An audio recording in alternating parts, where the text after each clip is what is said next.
यं ब्रह्म वरुणेन्द्र रुद्रमरुतास्तन्वन्ते दिव्यस्तवै वेदै साङ्गै पदक्रमोपनिषद गायन्ति यं सामगाः ध्यान अवस्थितदतेन मानसा पश्यन्ति यं योगिनो यशान्तं नाविदुसुरासुरगणा देवाय तस्मै नमः देवाय तस्मै नमः। ओम आरूढ़ ज्योति जगत ज्योति जगतगुरु सिद्धार्थ स्वामी जी को अभिवंदन करते हुए प्रातः स्मरणीय श्रद्धेय वंदे आदरणीय सद्गुरु भीमाशंकर स्वामी जी को तत्स्वरूपी भगवतानंद सरस्वती महास्वामी जी को अभिवंदन करते हुए परमात्मा स्वरूप गण गीता जयंती निमित्त हमने यहाँ पर अंश गीता का उपन्यास के लिए प्रवचन के लिए लिया हुआ ग्रंथ है। तो कल हमने अंश गीता अंश कैसा नाम पड़ा और भगवान श्री कृष्ण ने 4 प्रकार की गीता बताई। एक है जगत प्रसिद्ध भगवद गीता और दूसरा उनका लीला जो है भागवत और भगवद गीता में अन्वय क्या है। तो भगवद गीता जो है भगवान श्री कृष्ण का अद्वैत ज्ञान है, जहाँ पर निर्गुण निराकार परब्रह्म का स्वरूप उन्होंने बताया। ममांशो जीवलोके कि सब ईश्वरी है और कुछ भी नहीं, ऐसा ईश्वर सत्ता का प्रतिपादन किया। और उस निर्गुण से सगुण बनने के बाद लीला, तो पुराणों में क्या होता है, जीव का जन्म कहाँ पर होता है, कैसा होता है, उसकी गति क्या है, और पाप का फल पुण्य का फल, फिर उसका पुनर्जन्म इत्यादि जो है उसको बोला जाता है पुराण। तो श्रीमद् भागवत महापुराण और ये दोनों में व्यत्यास क्या है, दोनों भी अद्वैत सिद्धांत का प्रतिपादन करते हैं। यहाँ पर भगवद गीता में केवल निर्गुण का ही वर्णन है, अद्वैत सिद्धांत का प्रतिपादन किया है भगवान ने। और वहाँ पर क्या किया है, भागवत में उन्होंने जो सगुण से निर्गुण का प्रतिपादन किया है, उनका वो चरित्र और ये उनका ज्ञान। तो ऐसा ये दो और दो भी एक ही है, इसमें भी वेदांत है। और तीसरा अनुगीता, और अनुगीता के अंतर्गत है अंश गीता। ऐसे भगवान श्री कृष्ण परमात्मा ने 4 प्रकार का गीता बताया, तो उसका हमने सविस्तार बताया। तो आज अंश गीता में प्रवेश। अंश गीता, अंश का अर्थ होता है जीव। तो ये जो प्राण है, शरीर में चलायमान होने वाला शरीर को जो चलाता है वो प्राण, और मन बुद्धि, इन तीनों का उल्लेख सूक्ष्म शरीर से ही ये स्थूल शरीर क्या कार्यान्वित होता है, कार्य करता है, बहिरंग अंतरंग का कार्य करता है। तो इसके लिए जो अंश यानी बाहर जो आता है उसको बोला जाता है प्राण, और अपान जो बाहर अंदर लेता है उसको अपान। तो ये दोनों का प्राण अपान समयुक्त प्राणायाम परायण।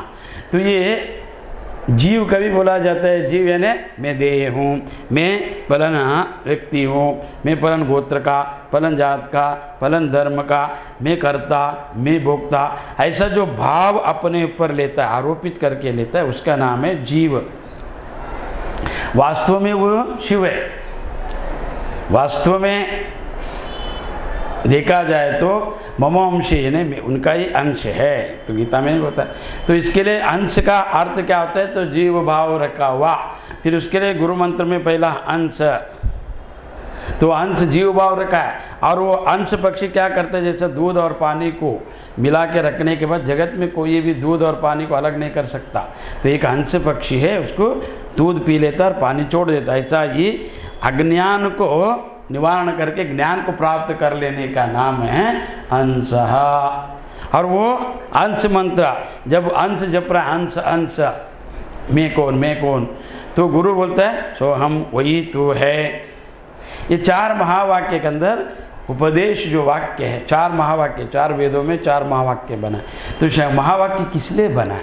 4 वेद जो है, अगर एक एक वेद पढ़ने के लिए आपको 10 साल लगेगा, पहला कंठस्थ करने के लिए। वेदों में हजारों श्लोक हैं, अभी तो दिखता नहीं वेदों में। अभी वेद जो है 500 या 600 1000 श्लोक में, मगर वहाँ पर मैंने जब सुना पढ़ा स्वामी जी से, तो 10-10 हज़ार 20-20 हज़ार का नासा सूत्र, जिसका एक साथ ही 100 अक्षरों का मंत्र होता है, एक साथ एक शब्द होता है 100 अक्षरों का, तो उसको नासा सूत्र होता है। पढ़ने में ही दुर्लभ, और उसको उच्चारण करने नहीं आता, समझते परे संस्कृति। जो संस्कृति को जानने वाला प्रकांड पंडित ही जान सकता है। तो पहला वेद को पढ़ना, फिर उसको कंठस्थ करना, उसके बाद 10-10 घंटा कंठस्थ करना, फिर 10 साल उसको पढ़ने के बाद 10 साल उसको जानना। तो ऐसे एक एक वेद पढ़ने के लिए 20-20 साल लगता है। तो 4 वेद कब पढ़ेगा, कब जानेगा? 100 साल के अंदर मर गया तो गया, फिर कोई ज्ञान नहीं, फिर कहाँ पर जन्म लेगा पता नहीं, कि स्वर्ग क्या नरक है, क्या पशु या पक्षी कृमि कीट पता नहीं। तो इसके लिए तो महर्षियों ने क्या किया, ये जीव वो चाहता है कि मोक्ष पाने के लिए, उसको पता है कि मैं जन्म लिया तो मरता हूँ, मैं देख रहा जन्म ले रहा है, मेरे सामने मर रहा है, तो मेरा भी दुर्दशा ऐसा ही होगा। तो ये जीव विचार करके मोक्ष का अपेक्षा करेगा। तो इसके लिए उन्होंने संक्षिप्त से जो वेदों का सार है, वेदों का जो निचोड़ है, वेदों का जो अर्थ है, उसको महावाक्य के रूप में प्रतिपादन किया। पहला वेद का जो महावाक्य है उसका नाम है प्रज्ञानम ब्रह्म।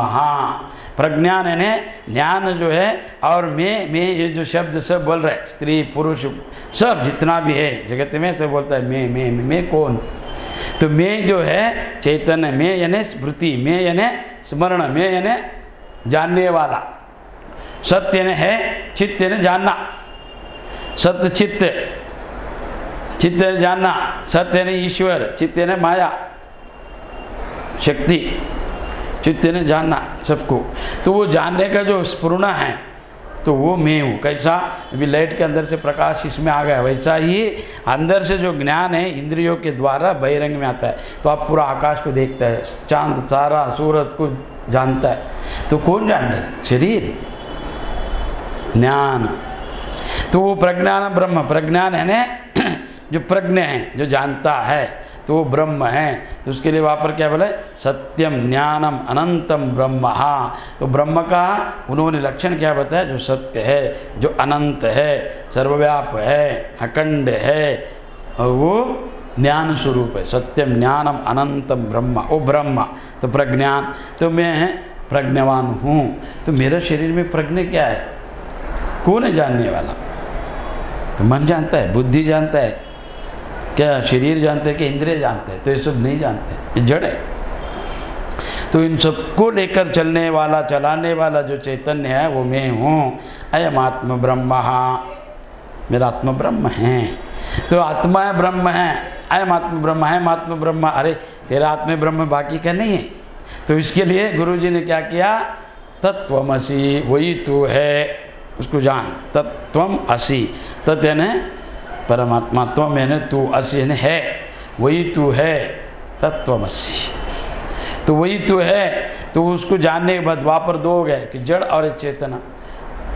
फिर ये चेतना में हूँ तो ये जड़ के साथ है, मैं दिखता है जगत, जगत में मैं रह रहा हूँ, जगत दिखता है, अनुभव में आता है। जो दिखता नहीं उसको कैसा माने?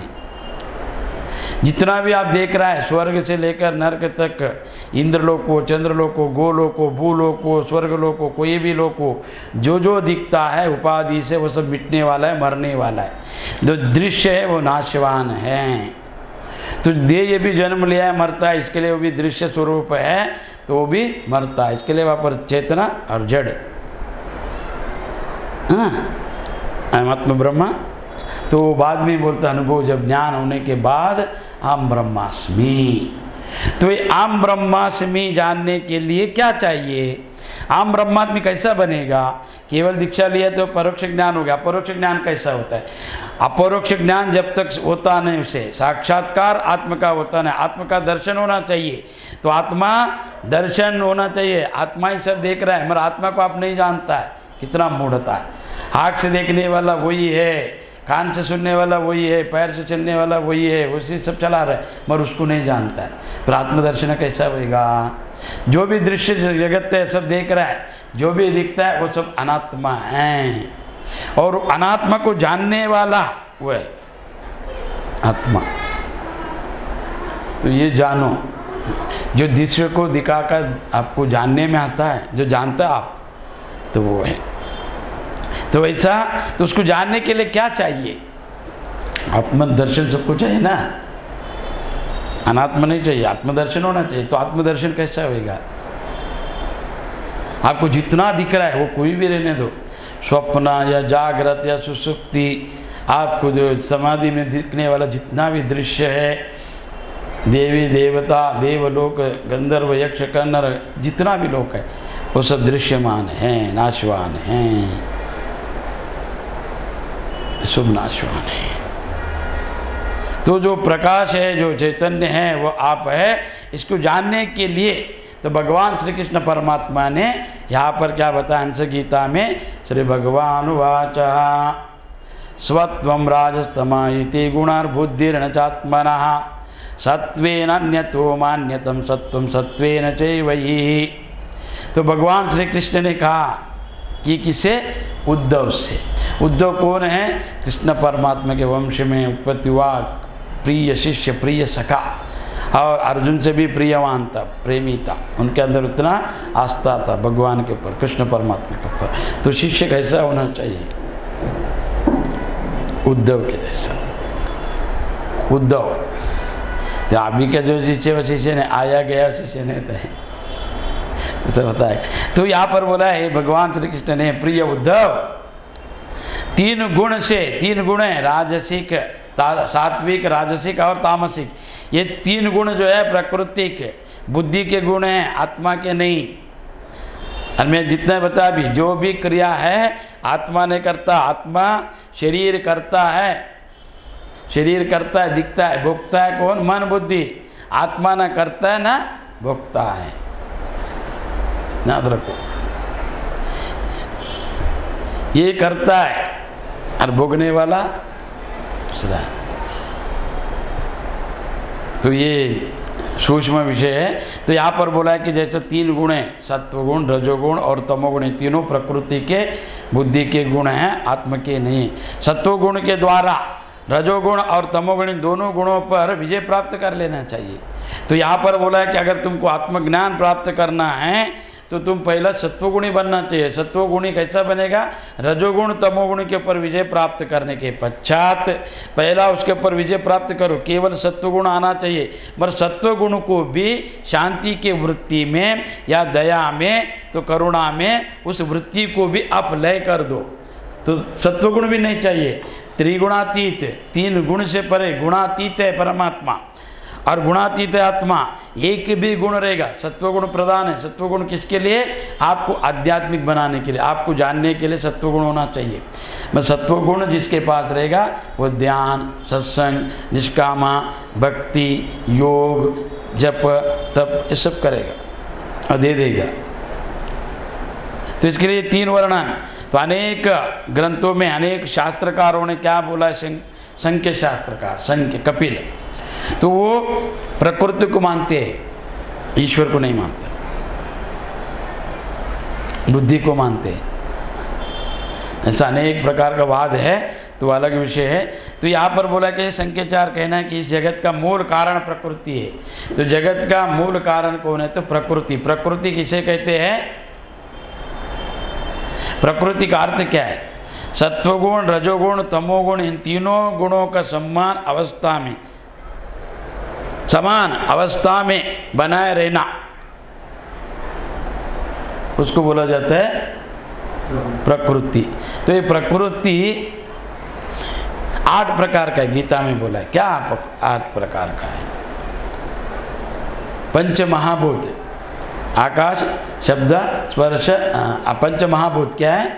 आकाश, वायु, अग्नि, जल और पृथ्वी, पंच महाभूत, और सूर्य, चंद्र, नक्षत्र, इस 8 प्रकृति ये सब बना है। तो इसमें 8 प्रकार का प्रकृति को, 8 प्रकार का जो भूत है, उन सबको लेकर उसमें रजोगुण, तमोगुण और सत्वगुण, इन तीनों का समान रूप से मिश्रण करके प्रकृति को बनाया जाता है, शरीर को। तो सत्व, राज, तामसा, सम्य अवस्था प्रकृति। तो प्रकृति किसके बोला है? जिस समान अवस्था रहते, तीन गुण भी। तो कैसा? तो देखो एक उदाहरण देता है। बीएमसी गार्डन में आप जाओ, बीएमसी गार्डन में ये जाने घर में आपने एक नल बनाया, नल, तो नल टाँकी का जितना बीएमसी का पानी टाँकी में भर जाता है, स्टोर हो जाता है। फिर वो पानी क्या करता है? आप अगर वॉश बेसिन रखा है घर पे, किचन रूम में, तो 3 नल रखा रहेगा, 3 नल।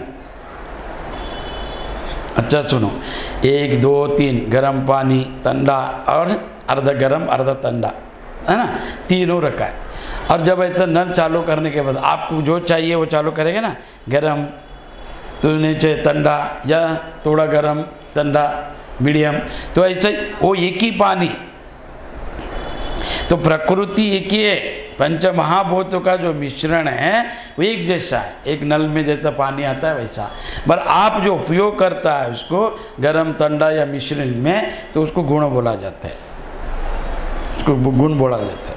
तीनों का उपयोग करना, ऐसे प्रत्येक सृष्टि में 3 गुणों का उपयोग होता है, 3 गुणों से ही बना है, सत्वगुण, रजोगुण और तमोगुण। तो सत्वगुण कैसा है? सत्वगुण का वर्णन क्या है? तो सफ़ेद, सफ़ेद कलर का, रुई के समान हल्का है। सत्वगुण बहुत हल्का है, सत्वगुण प्रधान व्यक्ति बहुत लज्जा रहता है इसमें, भय भक्ति रहता है इसमें, भय और भक्ति। वो पैर भी पूछ के ही पीछे लेगा, पूछ के ही बात करेगा, इतना सत्व, इतना हल्कापन उसमें, सत्वगुण आदमी 99 उसके अंदर पूर्ण रूप से ज्ञान, भक्ति, श्रद्धा। पर एक गुण अवगुण रहेगा उसमें, क्या मुझे कोई नमस्कार करे या मुझे कीर्ति मिले, कोई अपने को ऊंचा माने, तो एक रहता है। तो ये सत्वगुण है ना, रुई के समान हल्का होता है, अपने आप में इसमें गति नहीं होता है। और ये रुई अपने आप हल्का है, वो रुई यानी कापूस, उस अगर हवा लग गए तो उड़ेगा, अन्यथा नहीं।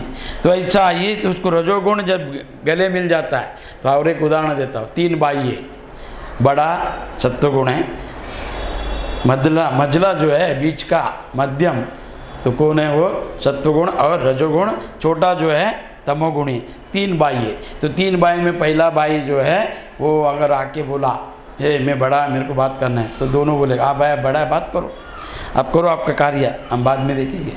तो बड़ा भाई अपना कार्य करके लिया, फिर मझला आएगा। मझला जो है रजोगुण है, वो जब गले मिल जाते हैं तो सत्वगुण को भी प्रोत्साहन मिलता है, तमोगुण को भी प्रोत्साहन मिलता है। तो मझला। रजोगुण ये तीव्र है, गतिमान है रजोगुण, सत्वगुण गतिमान नहीं है, और तमोगुण तो जड़ है। ये पहला जानो, तीनों भाई अगर रोड पे चल रहा है तो मझला दोनों के ऊपर हाथ रखेगा, कंधे के ऊपर चलेगा, मतलब उसका वर्चस्व रहेगा। किसका? मध्यम का, रजोगुणी का।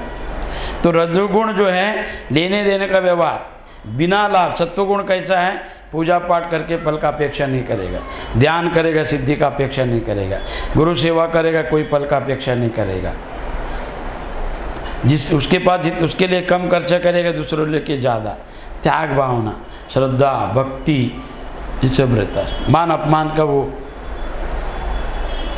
मन पे नहीं लेगा, सम्मान हो या अपमान हो, है ना।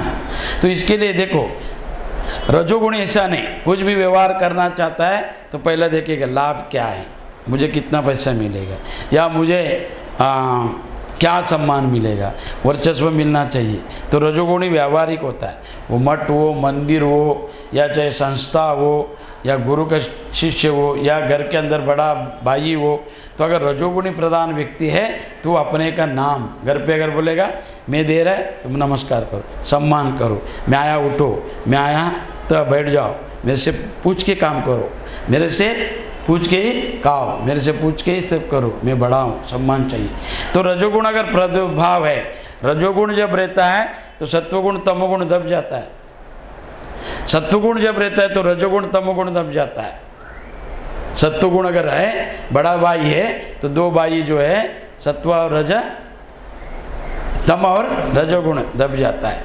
और जब रजोगुण उड़ता है तो सत्व और तम दब जाता है, जब तमोगुण उड़ जाता है तो रज और तमो ये सत्व दब जाता है। तो ऐसा सत्वगुण व्यक्ति क्या? सरल, ईमानदारी, और रजोगुण वाला व्यवहारिक, 50-50, कुछ भी हो, ध्यान किया फल मिलना चाहिए, पूजा किया सम्मान मिलना चाहिए, मठ हो मंदिर, उसको वो सब जानता नहीं हो, ये मठ है, मंदिर है, गुरु है, शिष्य है, ये में आध्यात्मिक है, राजनीति है, व्यवहार, ऐसा कुछ नहीं जानता, केवल अपना लाभ, अपना लाभ, उससे परे उसका दृष्टि नहीं रहता, उसका नाम है रजोगुण।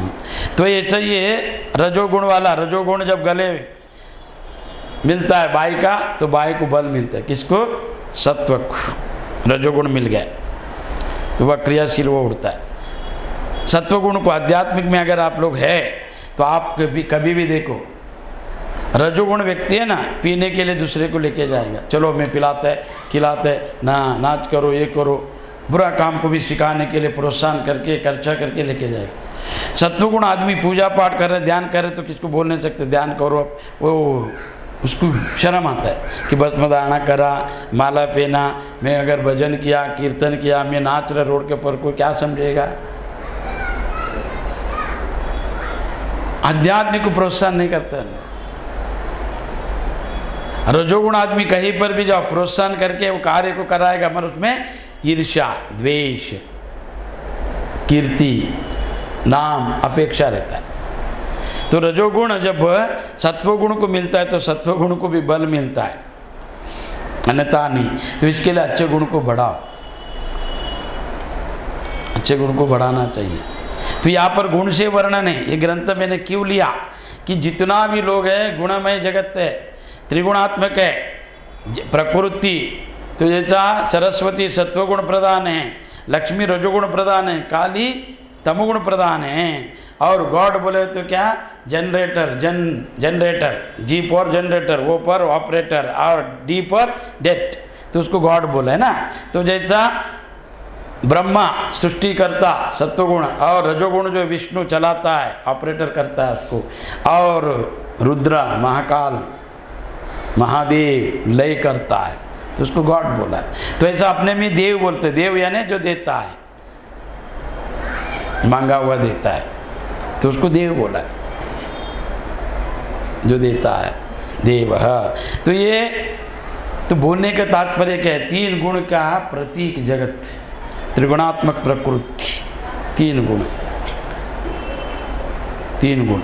तो ये तीन गुण में जिसमें सत्वगुण प्रधान है वो सन्यासी महात्मा, और सत्व में भी सत्व ज़्यादा है, महात्यागी महावैरागी। और सत्वगुण में रजोगुण है तो वो राजा बनेगा, और सत्वगुण में अगर तमोगुण है वो अधिकारी बनेगा, अधिकारी। और रजोगुण में सत्वगुण है श्रीमंत बनेगा, रजोगुण है बिजनेसमैन बनेगा, व्यापारी। और रजोगुण में तमोगुण है तो वो ब्याज से लेने वाला, देगा 1 रुपया 10 रुपये लेगा। और तमोगुण में जो रजोगुण है कृमि कीट बनेगा। तमोगुण में रजोगुण है, तमोगुण में सत्वगुण जिसके पास है कृमि कीट बनेगा, और तमोगुण में जिसके पास रजोगुण है वो विषारी प्राणी बनेगा, और तमोगुण में और तमोगुण है वो जड़ बनेगा, यानी पत्थर ये सब बनेगा, पहाड़ पत्थर झरना ये सब। तो ये सब गुणों में भी वर्णन है। 99 जिसके पास रहेगा सत्व प्रधान सत्व गुण वो त्यागी बनेगा, वो कारण जन्म, बस आया सब छोड़ दिया। वो बुद्ध के जैसा राजा था तो उन्होंने उनको राजपाट कुछ कम नहीं थे उनके पास, सुंदर स्त्री, और उनका बेटा हुआ तो वही दिन जब बेटा पैदा हो गया उसको देखा, राहुल नाम रखा और चला गया। राहुल यानी राहु केतु का स्वरूप, राहुल रखा। तो इतना वैरागी, इतना शांत, इतना करुणामय, तो सत्वगुण का प्रधान है। सत्व में भी सत्व अधिक, इसके लिए करुणामय, शांत वृत्ति, सर्वत्यागी गौतम बुद्ध भगवान। तो ऐसा जिनके पास वो गुण रहता है तो ये ज्ञान उद्धव उनको समझ में आएगा। बाद में वो गुण भी छोड़ना है अपने को, भी पकड़ना नहीं। क्यों? तो जगत में जो है अच्छा को पकड़ना। अध्यात्म क्या कहता है कि पहला आप है ना सत्वगुण प्रदान करो, सत्वगुण को जितना बढ़ाएगा उतना तमोगुण और रजोगुण दब जाएगा, पर सत्वगुण भी छोड़ना पड़ेगा मोक्ष के लिए। कि जगत क्या कहता है अच्छा पकड़ो बुरा छोड़ दो, मगर ठीक है शास्त्र कहता है अच्छा बुरा भी बंधन कारक है। क्यों? बुराई दिखाई देता है, क्या दिखता है? तो बुरा व्यक्ति को हथकड़ी लगाकर कोई गलत काम किया तो उसको पकड़ के हथकड़ी में लेके जाएगा, अवमान अपमान, तो देखिएगा सब उसको तिरस्कार करेगा। मगर ठीक है, वो कार्य किया उसके लिए वो मानता है, उसको शिक्षा मिला तो वो हो गया, बहिरंग है, चला गया, उसका शिक्षा मिला। मगर अगर सत्वगुण है, पूजा कर रहा है, उसका यज्ञ कर रहा है, उसका हवन कर रहा है, दान धर्म दे रहा है, तो उसके अंदर एक भावना रहता है कि मेरे को ईश्वर का पद भी मिलना चाहिए, ब्रह्म पद भी मिलना चाहिए, इंद्र का पद भी मिलना चाहिए। वो सोने का जंजीर है, लोहे का जंजीर एक टाइम दिखाई देता है और सब उसको इच्छा करता है, उसको त्यागना चाहिए, छोड़ना चाहिए। हमको नहीं चाहिए लोहे का जंजीर, ठीक नहीं दिखता है। मगर सोने का जंजीर 4 पहनेगा। सोने का जंजीर भी एक जंजीर है, वो भी बंधन कारक है। इसके लिए शास्त्र में त्रिगुणातीत के लिए मोक्ष का प्रावधान है। तो यहाँ पर भी क्या बोला, देखो तुझे मोक्ष चाहिए उद्धव, पहला तू सत्वगुण को, क्यों 3 गुण से मिश्रण है मनुष्य में, सब प्रकृति, ये तीनों गुणों में रजोगुण का कार्य क्या है कि ध्यान सत्व। अगर रजो आपके पास रजोगुण है तो व्यवहारिक हो जाता है, तमोगुण है तो निद्रा में कोई कार्य नहीं करता, जड़ समान है। सत्वगुण है हल्का सफ़ेद कलर का, सफ़ेद वर्ण का है, वो शांत रहता है। ये 3 गुण भी तुम्हें बांधता है। तमोगुणी रजोगुणी तो बांधना है, उससे तो नष्ट है, कोई लाभ नहीं है उसे। सत्वगुण से तुम ज्ञान को प्राप्त करके निष्काम बनने के लिए उसको भी छोड़ दो। जब वो भी आपका लय हो गया, गुण लय होने के बाद कोई गुण नहीं रहता, तभी आप मोक्ष का अधिकारी है, अन्यथा नहीं। तो इसके लिए यहाँ पर बोला ये सत्वगुण पश्चात सत्वगुण की शांति वृत्ति के द्वारा उसका दया करुणादि वृत्ति में भी शांत कर देना चाहिए, वो भी इसको छोड़ दो।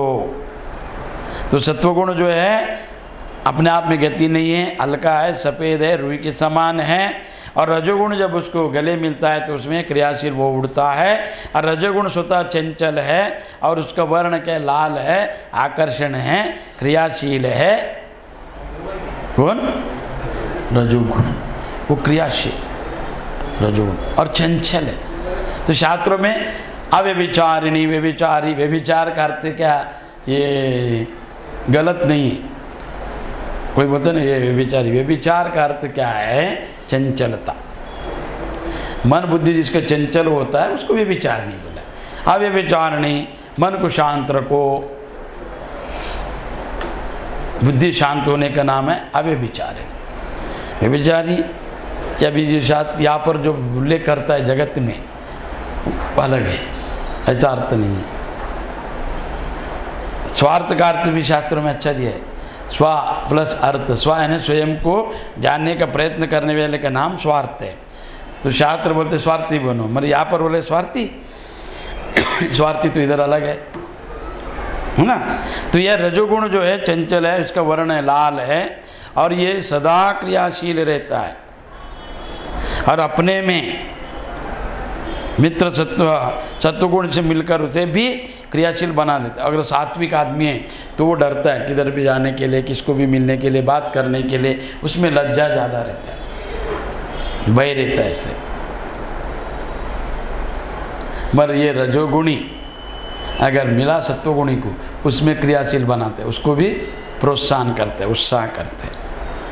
तो रजोगुणी सबको उत्साह करता है, रजोगुणी। तो रजोगुण लाल, लाल का प्रतीक यानी आकर्षण, लाल यानी डेंजर, चंचल और क्रियाशील बना रहता है।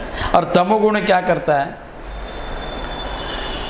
तमोगुणी, तो तमोगुणी जो है वो बारी वर्ण, बारी यानी उसका बुद्धि जड़ हो जाता है, पत्थर के जैसा बनता है, पत्थर जैसा है एक जगह, ये ना हिलता है ना डुलता है।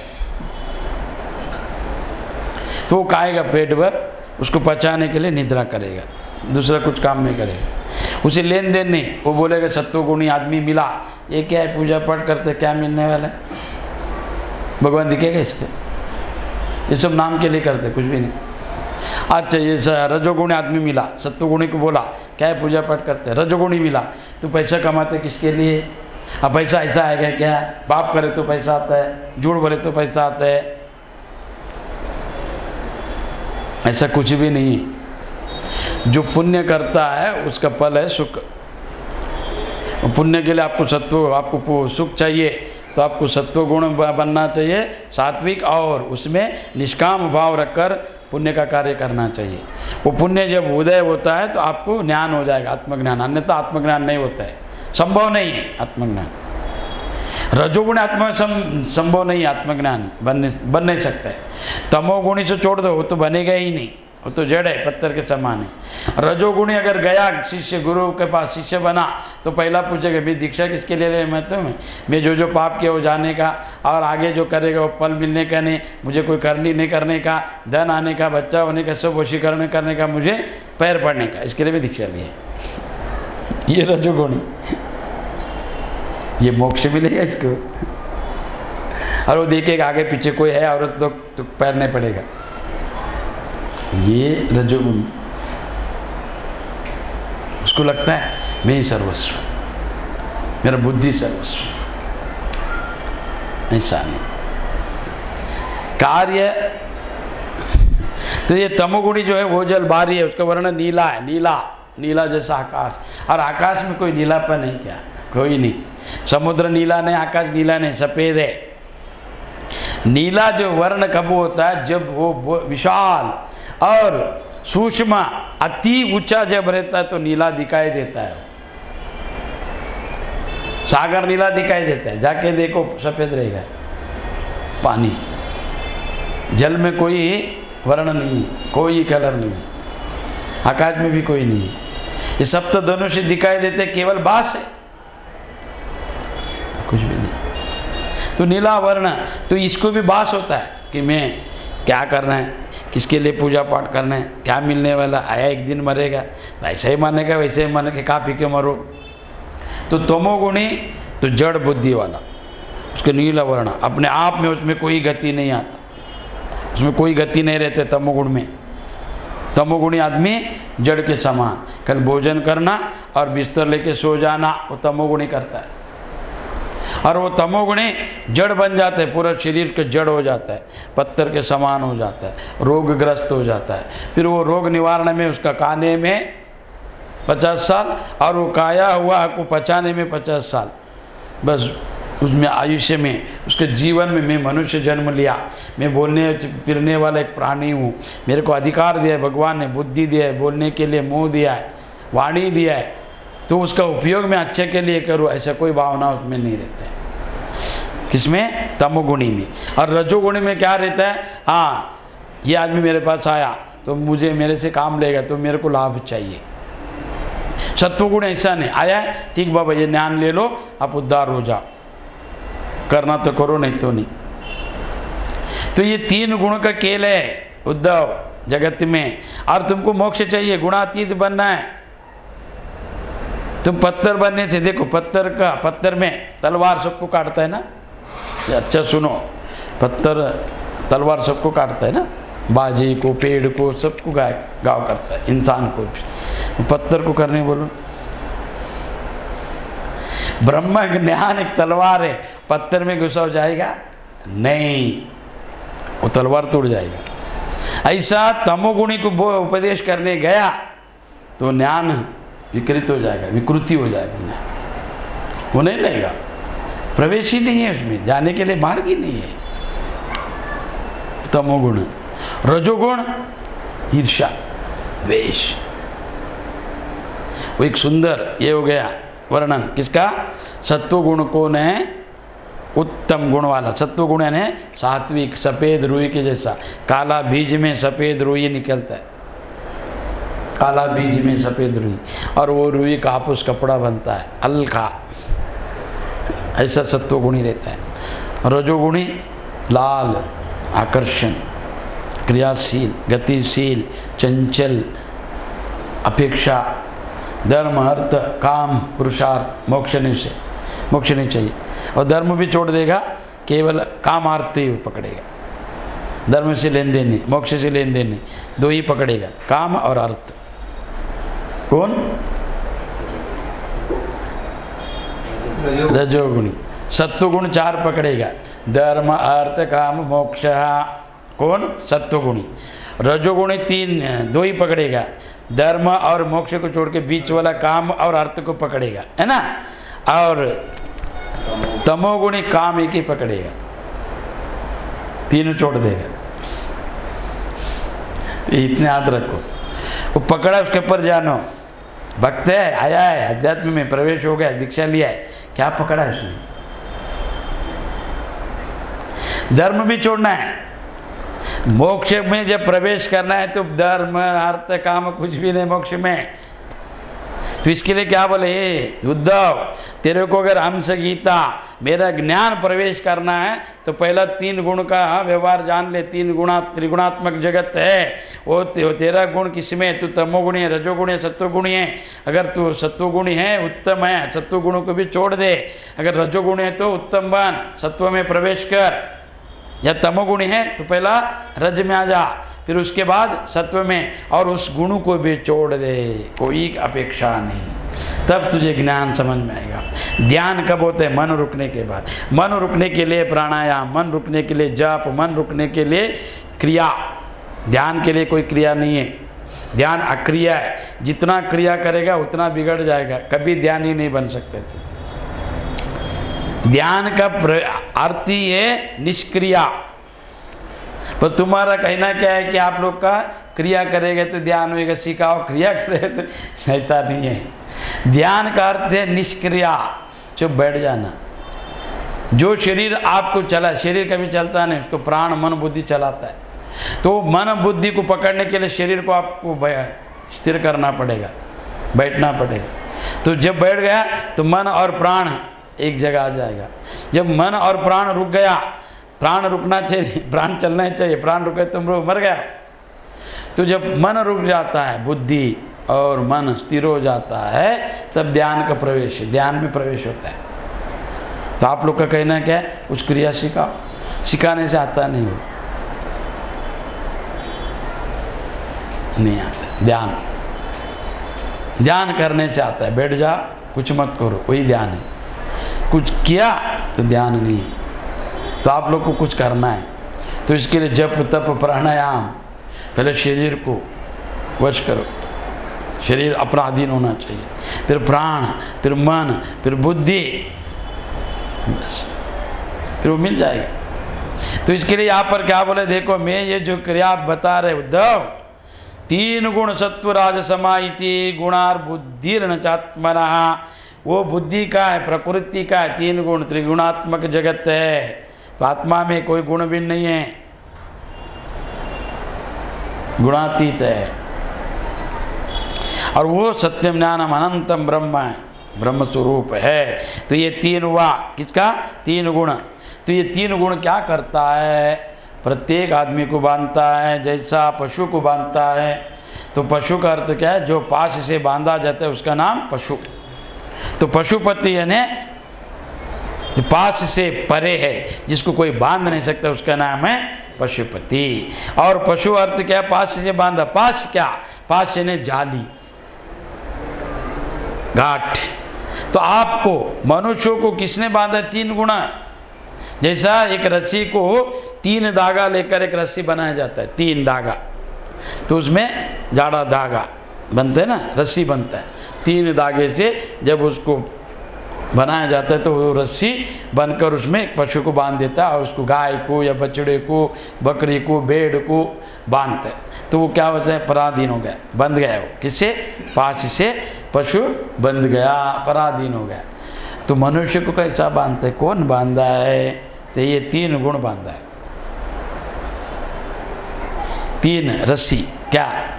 सत्वगुण, रजोगुण और तमोगुण।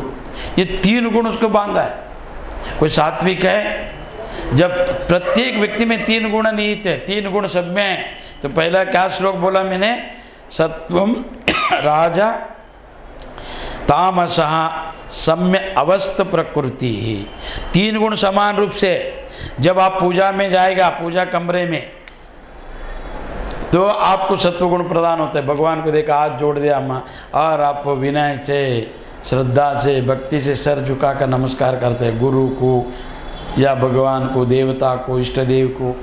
सत्वगुण प्रदान हो गया। जब भोजन करते हो रजोगुण है, स्वादिष्ट पदार्थ। जब निद्रा करते हो तमोगुण है, तमोगुण है। जागृत अवस्था रजोगुण है, जागृत अवस्था। स्वप्न अवस्था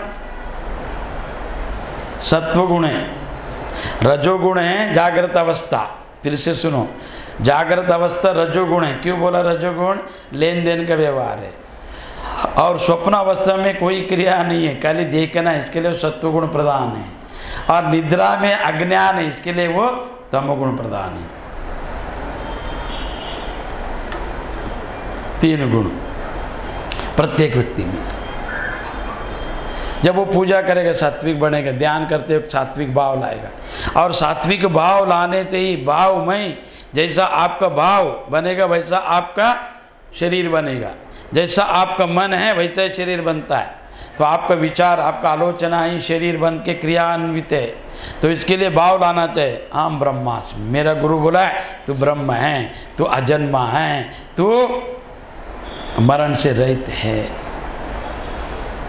तो भाव ला के ध्यान करने का, तो कुंडलिनी जागृत होता है। तो मंत्र किसके लिए दिया है? तो गुरु शिष्य को कर संजातक बोलता है। हाथ रखकर उनका आशीर्वाद से, उनका शक्तिपात से जो जन्म होता है, दूसरा जन्म, उसका नाम है द्विजा, शिष्य कर संजातक।